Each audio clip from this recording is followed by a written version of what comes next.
हाँ जी, देखो, अब 25 मई 2019 की मॉर्निंग शिफ्ट के अंदर में पार्टनरशिप से एक क्वेश्चन था।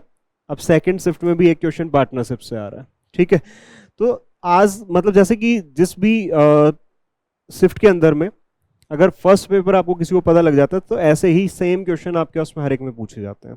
ठीक है, तो आप देख लेना कभी भी आपके उसमें, या अभी इस साल जो आपके उसमें एग्जाम हुआ है वो भी सेम ऐसे ही हुआ है आपके पास में। ठीक है, जो फर्स्ट शिफ्ट में आया फिर उस दिन के उन दोनों शिफ्टों में भी वैसे ही क्वेश्चन देखे गए हैं। तो यहाँ देखो, A and B investment some amount in the ratio 3:5 in a business.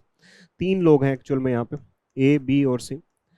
ए और बी इन्वेस्ट करते हैं कितना, 3:5।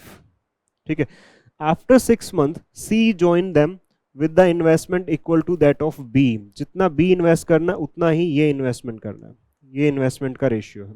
बट ये आता कब है, 6 महीने के बाद। ठीक है, बट इसमें देखो क्या पूछा है, what ratio should be yearly profit be shared among A B and C. एक साल के बाद में तीनों जो प्रॉफिट शेयर करेंगे वो किस रेशियो में होगा, ये आपसे पूछा गया। तो अब टाइम देखो, ये 1 साल है तो *1 कर दिया, क्योंकि आपको मैंने लास्ट में भी बताया था प्रॉफिट जो होता है वो इन्वेस्टमेंट इनटू टाइम होता है। तो टाइम ये 1 ईयर इंटू यहाँ भी 1 ईयर हो जाएगा आपके पास में। ठीक है, 1 से मल्टीप्लाई कर दो, और यहाँ पे ये 6 मंथ के बाद आया तो हाफ ईयर हो जाएगा।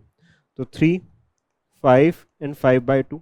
रेशियो कभी भी फ्रैक्शन फॉर्म में नहीं होता, तो तीनों को 2 से मल्टीप्लाई कर दो, ये कैंसिल हो गया। 10,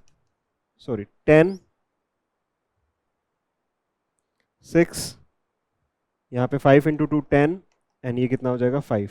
तो 6, 10 एंड 5 आपके पास में क्या हो जाएगा, यहाँ पे रेशियो हो जाएगा। ठीक है, तो ये इजी सा क्वेश्चन आपसे पूछा गया था लास्ट आपके पास में शिफ्ट के अंदर में भी। एक पार्टनरशिप का क्वेश्चन बहुत इजी था, इस शिफ्ट में भी आपके पास में। नेक्स्ट।